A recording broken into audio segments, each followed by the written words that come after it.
ನಮಸ್ಕಾರ ಎಲ್ಲರಿಗೂ. ನಾನು ನಿಮ್ಮ ಪ್ರೀತಿಯ ರಾಯಚೂರು ಹುಡುಗಿ. ತಮಗೆಲ್ಲರಿಗೂ ಅಮ್ಮನ ಅಡುಗೆ ಮನೆ ಕಾರ್ಯಕ್ರಮಕ್ಕೆ ಹೃದಯಪೂರ್ವಕ ಸ್ವಾಗತ. ಇವತ್ತಿನ ಸ್ಪೆಷಲ್ ರೆಸಿಪಿ ಏನಪ್ಪ ಅಂದರೆ ರಾಗಿ ಮುದ್ದೆ. ಅದು ಹೇಗೆ ಮಾಡೋದು ಅಂತ ನೋಡ್ಕೊಂಡು ಬರೋಣ.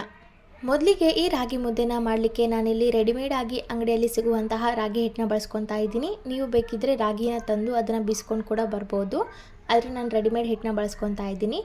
ಮೊದಲಿಗೆ ನಾನಿಲ್ಲಿ 3 ಕಪ್ಪಷ್ಟು ರಾಗಿ ಹಿಟ್ಟನ್ನ ತೊಗೊತಾ ಇದ್ದೀನಿ. ನಿಮಗೆ ಎಷ್ಟು ರಾಗಿ ಮುದ್ದೆ ಬೇಕು ಅನ್ನೋದ್ರ ಮೇಲೆ ನೀವು ರಾಗಿ ಹಿಟ್ಟನ್ನ ತಗೊಳ್ಳಿ. ನಾನಿಲ್ಲಿ ಒಂದು 3 ಅಥವಾ 4 ಮುದ್ದೆನ ಮಾಡ್ತೀನಿ, ಹಾಗಾಗಿ 3 ಕಪ್ಪಷ್ಟು ರಾಗಿ ಹಿಟ್ಟನ್ನ ತೊಗೊತಾ ಇದ್ದೀನಿ. ಇದೇ ಕಪ್ ಅಳತೆಯಲ್ಲಿ ನೀವು ನೀರನ್ನ ಹಾಕಬೇಕಾಗತ್ತೆ, ಹಾಗಾಗಿ ಹಿಟ್ಟು ಮತ್ತು ನೀರಿಗೆ ಒಂದೇ ಕಪ್ನ ಯೂಸ್ ಮಾಡಿ, ಬೇರೆ ಬೇರೆ ಯೂಸ್ ಮಾಡೋಕ್ಕೆ ಹೋಗಬೇಡಿ. ಈ ಮುದ್ದೆನ ಮಾಡಲಿಕ್ಕೆ ಮೊದಲಿಗೆ ಒಂದು ಪಾತ್ರೆನ ಕಾಯಲಿಕ್ಕೆ ಇಡಬೇಕು. ಆ ಪಾತ್ರೆಗೆ 1 ಕಪ್ ರಾಗಿ ಹಿಟ್ಟಿಗೆ 1.5 ಕಪ್ಪಷ್ಟು ಅಳತೆಯಲ್ಲಿ ನೀರನ್ನ ಹಾಕ್ಕೋಬೇಕು. ನಾನಿಲ್ಲಿ 3 ಕಪ್ಪಷ್ಟು ರಾಗಿ ಹಿಟ್ಟನ್ನ ಹಾಕಿರೋದ್ರಿಂದ 4.5 ಕಪ್ಪಷ್ಟು ನೀರನ್ನ ಹಾಕ್ತಾಯಿದ್ದೀನಿ. ಹಾಗೆ 1 ಟೇಬಲ್ ಸ್ಪೂನಷ್ಟು ತುಪ್ಪನ ಹಾಕ್ಕೋಬೇಕು. ತುಪ್ಪದ ಬದಲಿಗೆ ನೀವು ಎಣ್ಣೆ ಕೂಡ ಹಾಕ್ಕೋಬೋದು. ಹಾಗೆ ರುಚಿಗೆ ತಕ್ಕಷ್ಟು ಉಪ್ಪನ್ನ ಹಾಕ್ಕೊತಾ ಇದ್ದೀನಿ. ನಿಮಗೆ ಗೊತ್ತಿಲ್ಲದೆ ಇರೋರು 1 ಸ್ಪೂನಷ್ಟು ಉಪ್ಪನ್ನ ಹಾಕಿದ್ರು ಓಕೆ. ಇದು ಸ್ವಲ್ಪ ಕುದಿ ಬರಬೇಕು. ಈ ನೀರನ್ನ ಒಂದು ಸ್ವಲ್ಪ ಕುದಿ ಬರೋವರೆಗೂ ಅದನ್ನು ಕುದಿಲಿಕ್ಕೆ ಅಥವಾ ಕಾಯಲಿಕ್ಕೆ ಬಿಡಬೇಕು. ನೀವೇ ನೋಡ್ತಿರ್ಬೋದು, ನೀರು ಕೂಡ ತುಂಬ ಚೆನ್ನಾಗಿ ಕುದಿಲಿಕ್ಕೆ ಸ್ಟಾರ್ಟ್ ಆಗಿದೆ. ಇದೇ ಹಂತದಲ್ಲಿ ನಾವು ರಾಗಿ ಹಿಟ್ಟನ್ನ ಹಾಕ್ಕೋಬೇಕು. ರಾಗಿ ಹಿಟ್ಟನ್ನ ಮೊದಲಿಗೆ ಸ್ವಲ್ಪ ಹಾಕಿ ಅದನ್ನು ಸ್ವಲ್ಪ ಚೆನ್ನಾಗಿ ಕಲಸಿದ ಆದಮೇಲೆ ಉಳಿದಿರುವಂಥ ಎಲ್ಲ ಹಿಟ್ಟನ್ನ ಹಾಕ್ಕೋಬೇಕು. ಇದಲ್ಲದೇ ನೀವು ಇನ್ನೊಂದು ಪ್ರೋಸೆಸ್ಸಲ್ಲಿ ಕೂಡ ಮಾಡ್ಬೋದು. ಅದು ಹೇಗೆ ಅಂದರೆ, ಮೊದಲಿಗೆ ಒಂದು ಚಿಕ್ಕ ಬೌಲ್ ತೊಗೊಂಡು ಅದರಲ್ಲಿ 1 ಟೇಬಲ್ ಸ್ಪೂನಷ್ಟು ರಾಗಿ ಹಿಟ್ಟನ್ನ ಹಾಕಿ ಸ್ವಲ್ಪ ತಣ್ಣೀರು ಹಾಕಿ, ತಣ್ಣೀರು ಅಂದರೆ ನಾರ್ಮಲ್ ನೀರೇ ಹಾಕಿ ಚೆನ್ನಾಗಿ ಕಲಿಸ್ಕೋಬೇಕು. ಒಂಚೂರು ಗಂಟಿಲ್ದಂಗೆ ಕಲಿಸ್ಕೊಂಡು ಇದು ನೀರೇನು ಕುದೀತಿರುತ್ತಲ್ಲ ರಾಗಿ ಮುದ್ದೆ ಮಾಡಲಿಕ್ಕೆ ನಾವು ಇಟ್ಟಿರ್ತೀವಲ್ಲ, ಆ ನೀರಿಗೆ ಹಾಕ್ಕೋಬೇಕು. ಅದು ಹಾಕಿದ ಮೇಲೆ ಒಂದು 2 ಮಿನಿಟ್ಸ್ ಅದನ್ನು ಚೆನ್ನಾಗಿ ಕಲಿಸ್ಕೋಬೇಕು. ಅದಾದಮೇಲೆ ನೀವು ಎಲ್ಲ ಹಿಟ್ಟನ್ನು ಒಮ್ಮೆಲೆ ಕೂಡ ಹಾಕಿದರೂ ಬರುತ್ತೆ. ಆಗ ಹಿಟ್ಟು ಗಂಟು ಕಟ್ಟೋದಿಲ್ಲ. ಆಲ್ಮೋಸ್ಟ್ ಇಲ್ಲಿ ಹಿಟ್ಟು ಗಂಟು ಕಟ್ಟೋದು ಕಡಿಮೆನೇ. ಏನಕ್ಕಂದರೆ ನಾವು ತುಪ್ಪ ಬಳಸಿರೋದ್ರಿಂದ ಹಿಟ್ಟು ಗಂಟು ಕಟ್ಟೋದಿಲ್ಲ. ಅಕಸ್ಮಾತ್ ಹಿಟ್ಟು ಗಂಟಾದರೂ ಕೂಡ ನಾವು ಏನು ಈ ಥರ ತಿರುಗ್ತಿರ್ತೀವಲ್ಲ, ಆ ತಿರುವ ಪ್ರೋಸೆಸ್ಸಲ್ಲಿ ಅದು ಬಿಟ್ಕೊಂಡ್ಬಿಡುತ್ತೆ.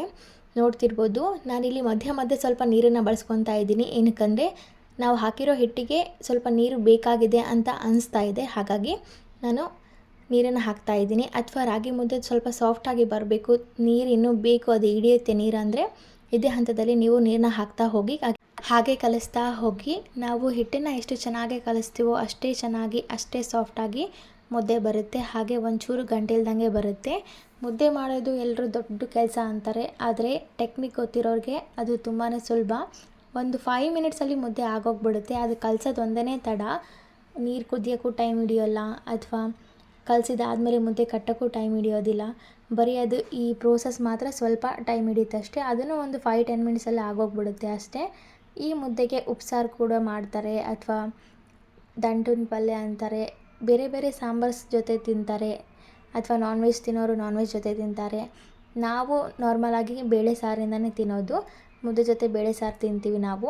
ತಿನ್ನೋರು ಉಪ್ಸಾರು ತಿಂತಾರೆ, ಸೊಪ್ಪು ಸಾರು ತಿಂತಾರೆ, ಪಾಲಕ್ ಸೊಪ್ಪಿಟ್ಟು ಸೊಪ್ಪನ್ನ ಸಾಂಬಾರು ಮಾಡ್ತಾರೆ. ಹಾಗೆ ಮೊಳಕೆ ಹೊಡೆದಿದ್ದ ಕಾಳಿನ ಪಲ್ಯನೂ ಕೂಡ ತಿಂತಾರೆ ಸೈಡಿಗೆ. ಎಲ್ಲರೂ ಅವ್ರವ್ರಿಗೆ ಟೇಸ್ಟ್ ಪ್ರಕಾರ ಅವ್ರಿಗೆ ಏನು ಬೇಕೋ ಅದನ್ನು ಮುದ್ದೆ ಜೊತೆ ತಿಂತಾರೆ. ನೋಡಿ, ಆಲ್ಮೋಸ್ಟ್ ತುಂಬ ಸಾಫ್ಟಾಗಿದೆ ಹಿಟ್ಟು. ಎಷ್ಟು ಶಕ್ತಿ ಹಾಕಿ ಕಲಿಸ್ಬೇಕು ಅಂದರೆ ಆ ಬೊಗೋಣಿ ಅಳ್ಳಾಡ್ತಿರುತ್ತೆ ಗ್ಯಾಸ್ ಮೇಲೆ, ಆ ಟೈಮಲ್ಲಿ ಹುಷಾರಾಗಿರಬೇಕು. ಏನಕ್ಕಂದರೆ ಮುದ್ದೆ ತಿರುಗುತ್ತಾ ಇರುವ ಸಮಯದಲ್ಲಿ ಅದು ಪಾತ್ರೆ ಅಳ್ಳಗಾಡ್ಬಿಡುತ್ತೆ ಗ್ಯಾಸ್ ಮೇಲೆ ಇರೋದು. ಬೆಟರ್ ನೀವು ಕೆಳಗೆ ಇಟ್ಕೊಂಡು ಇದನ್ನು ಕಲಿಸೋದು. ಆದರೆ ನನಗೆ ಸ್ವಲ್ಪ ರೂಢಿ ಇರೋದ್ರಿಂದ ನಾನು ಗ್ಯಾಸ್ ಮೇಲೆ, ಒಲೆ ಮೇಲೆ ಇಟ್ಟೆ ಇದನ್ನು ಕಲಿಸ್ತಾ ಹೋಗ್ತೀನಿ. ಈ ರೀತಿ ಕಲಿಸೋ ಸಮಯದಲ್ಲಿ ನೀವು ಗ್ಯಾಸ್ ಫ್ಲೇಮ್ನ ತುಂಬ ಲೋ ಆಗಿಡಬೇಕು. ಏನಕ್ಕಂದರೆ ಅದು ತುಂಬ ಹೈ ಫ್ಲೇಮಲ್ಲಿ ಇಟ್ವಿ ಅಥವಾ ಮೀಡಿಯಮ್ ಫ್ಲೇಮಲ್ಲಿ ಇಟ್ವಿ ಅಂದರೆ ಕೆಳಗಿರುವಂತಹ ರಾಗಿ ಹಿಟ್ಟೆಲ್ಲ ಹೊತ್ಕೊಂಡ್ಬಿಡುತ್ತೆ. ಹಾಗಾಗಿ ಇಷ್ಟು ಲೋ ಫ್ಲೇಮಲ್ಲಿ ಇಟ್ಟರೂ ಕೂಡ ಕೆಳಗಡೆ ಸ್ವಲ್ಪ ಆದರೂ ಹೊತ್ತುತ್ತೆ. ನೋಡಿ ಮಾಡ್ಕೊಳ್ಳಿ, ತುಂಬಾ ಲೋ ಆಗಿಟ್ಟು ಮಾಡ್ಕೊಳ್ಳಿ. ಅಥವಾ ಕೆಳಗಿಟ್ಟು ಫ್ಲೇಮ್ ಆಫ್ ಮಾಡಿ, ಸಂಪೂರ್ಣವಾಗಿ ಫ್ಲೇಮ್ ಆಫ್ ಮಾಡಿ, ನೀರೆಲ್ಲ ಹೋದ್ಮೇಲೆ ಕೆಳಗಿಟ್ಟು ಅದನ್ನು ತಿರುಕೋಬೋದು. ಅದಾದಮೇಲೆ ನೋಡಿ, ಸ್ವಲ್ಪ ಒಂದು 2 ಮಿನಿಟ್ಸ್ ನಾನು ಅದನ್ನು ಆರಲಿಕ್ಕೆ ಬಿಟ್ಟಿದ್ದೆ. ಅಂದರೆ ಮುಚ್ಚಳ ಮುಚ್ಚಿ ಸ್ವಲ್ಪ ಹಾಗೆ ಹಬೆಯಲ್ಲಿ ಇಟ್ಟಿದ್ದೆ ಅದನ್ನು. ಅದಾದಮೇಲೆ ನೋಡಿ ಎಷ್ಟು ಚೆನ್ನಾಗೇ ಹಿಟ್ಟು ಸಾಫ್ಟ್ ಆಗಿದೆ, ಹಾಗೆ ಒಂಚೂರು ಗಂಟಿಲ್ದಂಗೆ ಕಲ್ತಿದೆ ಅಂತ. ಈಗ ನಾವು ರಾಗಿ ಮುದ್ದೆನ ಕಟ್ಟಲಿಕ್ಕೆ ಒಂದು ಸ್ವಲ್ಪ ನೀರು ಹಾಗೆ ತುಪ್ಪನ ಬಳಸ್ಕೊತಾ ಇದ್ದೀನಿ. ಒಂದು ಪ್ಲೇಟ್ ತೊಗೊಂಡು ಆ ಪ್ಲೇಟ್ಗೆ ಸ್ವಲ್ಪ ನೀರು ಸವರಿ, ಅದಕ್ಕೆ ನಿಮಗೆ ಎಷ್ಟು ಸೈಜಲ್ಲಿ ಮುದ್ದೆನ ಬೇಕು ಅಷ್ಟು ಹಿಟ್ಟನ್ನ ಹಾಕ್ಕೊಂಡು ಈ ರೀತಿ ಮಾಡ್ಕೋಬೇಕು ಅದನ್ನು. ಅಂದರೆ ಸ್ವಲ್ಪ ಸ್ವಲ್ಪನೇ ಹಿಟ್ಟು ತೊಗೊಂಡು ಅದನ್ನು ಲಾಡು ಥರ ಮಾಡಬೇಕು. ಅಂದರೆ ರೌಂಡಾಗಿ ಅದನ್ನು ತಟ್ತಾ ಹೋಗಬೇಕು. ಸ್ವಲ್ಪ ಸ್ವಲ್ಪ ತಟ್ತಾ ಹೋದರೆ ಅಂದರೆ ನಾವು ನಾರ್ಮಲಾಗಿ ಲಡ್ಡುನ ಮಾಡಿರ್ತೀವಿ, ಶೇಂಗಾ ಲಡ್ಡು ಅದನ್ನೆಲ್ಲ ಆ ಶೇಂಗಾ ಲಡ್ಡು ಎಲ್ಲ ನಾವು ಕಟ್ತಾ ಹೋಗ್ತೀವಿ. ಇದನ್ನು ಸ್ವಲ್ಪ ರೋಲ್ ಮಾಡ್ಕೊತಾ ಹೋಗಬೇಕು. ನಾವು ಬಾಲೆಲ್ಲ ಹೇಗೆ ಆಡ್ತೀವಿ ಆ ಥರ ರೋಲ್ ಮಾಡ್ಕೊತಾ ಹೋಗಬೇಕು. ನೋಡಿ ಮುದ್ದೆ ಎಷ್ಟು ಸಕ್ಕತ್ತಾಗಿ ಬರ್ತಿದೆ ಅಂತ. ಮೇಯ್ನಾಗಿ ನಾನಿಲ್ಲಿ ಯಾವ ಕೋಲನ್ನ ಬಳಸ್ಕೊಂಡೆ ಅಂತಲೇ ಹೇಳಲಿಲ್ಲ. ನಾನಿಲ್ಲಿ ಮುದ್ದೆ ಮಾಡಲಿಕ್ಕೆ ಮುದ್ದೆ ಕೋಲನ್ನ ಏನು ಬಳಸ್ತಾ ಇಲ್ಲ. ನಾರ್ಮಲಾಗಿ ಬೇಳೆ ಮಗ್ಚೋದನ್ನ ತೊಗೊಂಡು ಆ ಮುದ್ದೆನ ತಿರುವಿದ್ದೀನಿ, ಮುದ್ದೆ ಹಿಟ್ಟನ್ನು. ನೀವು ಸ್ಪೂನಿಂದ ಆದರೂ ತಿರ್ಬೋದು ಅಥವಾ ಮುದ್ದೆ ಕೋಲಿದ್ರೆ ಮುದ್ದೆ ಕೋಲಿಂದಾದರೂ ತಿರುವ್ಬೋದು. ಮುದ್ದೆ ಕೋಲೇ ಬೇಕು ಅಂತ ಏನೂ ಇಲ್ಲ. ನೀವು ಬೇಳೆ ಮಗ್ಚುವಂತಹದ್ದು ಇರುತ್ತಲ್ಲ ಅದನ್ನು ತಗೊಂಡು ಅದನ್ನು ತಿರುವಿದ್ರೂ ಬರುತ್ತೆ. ನೋಡಿ ಮುದ್ದೆ ಎಷ್ಟು ಸಖತ್ತಾಗಿ ರೆಡಿ ಆಗ್ತಿದೆ ಅಂತ. ಒಂದು ಸಾರಿ ಇದನ್ನು ನೀರು ಹಚ್ಚಿ ಮಾಡ್ಕೊಂಡು ಆದಮೇಲೆ ಇದಕ್ಕೆ ತುಪ್ಪ ಹಚ್ಚಿ ಮತ್ತೊಂದು ಸಾರಿ ಈ ರೀತಿ ಮಾಡೋದ್ರಿಂದ ತುಂಬ ಚೆನ್ನಾಗಿ ಬರುತ್ತೆ. ನಾವು ಇವತ್ತು ತುಂಬಾ ಸಾಫ್ಟ್ ಮಾಡಿದ್ವಿ ಮುದ್ದೆನ. ನೀವು ಇಷ್ಟೇ ಸಾಫ್ಟ್ ಮಾಡಬೇಕು ಅಂತ ಏನಿಲ್ಲ, ಸ್ವಲ್ಪ ಗಟ್ಟಿ ಬೇಕಿದ್ದರೆ ಗಟ್ಟಿ ಕೂಡ ಮಾಡ್ಕೋಬೋದು. ಸ್ವಲ್ಪ ತುಂಬ ಸಾಫ್ಟ್ ಬೇಕಂದರೆ ಸ್ವಲ್ಪ ನೀರನ್ನು ಜಾಸ್ತಿ ಹಾಕಿ ಮಾಡ್ಕೋಬೇಕು. ಇಲ್ಲ ಸ್ವಲ್ಪ ಗಟ್ಟಿ ಬೇಕು ಅಂದರೆ ನೀರನ್ನು ಕಡಿಮೆ ಮಾಡಿಕೊಂಡ್ರೂ ನಡೆಯುತ್ತೆ. ಇದೇ ರೀತಿ ಎಲ್ಲ ಮುದ್ದೆನೂ ಸಹ ಮಾಡಿಕೊಂಡು ಎತ್ತಿಟ್ಕೋಬೇಕು. ನೋಡಿ ಎಷ್ಟು ಸಖತ್ತಾಗಿ ಬರ್ತಾಯಿದೆ ಮುದ್ದೆ ಅಂತ. ಇದನ್ನು ನೋಡ್ತಾ ಇದ್ದರೆ ಇವಾಗೇ ಸರ್ವ್ ಮಾಡಿಕೊಂಡು ತಿನ್ನಬೇಕು ಅನಿಸ್ತಾ ಇದೆ. ಆಲ್ರೆಡಿ ನಾನು ಮುದ್ದೆ ಮಾಡೋಕ್ಕೂ ಮುಂಚೆನೇ ಸಾಂಬಾರು ರೆಡಿ ಮಾಡಿ ಇಟ್ಕೊಂಡಿರ್ತೀನಿ. ಬಿಸಿ ಬಿಸಿ ಮುದ್ದೆನ ಹಾಗೆ ಸರ್ವ್ ಮಾಡ್ಬೋದು ಅಂತ.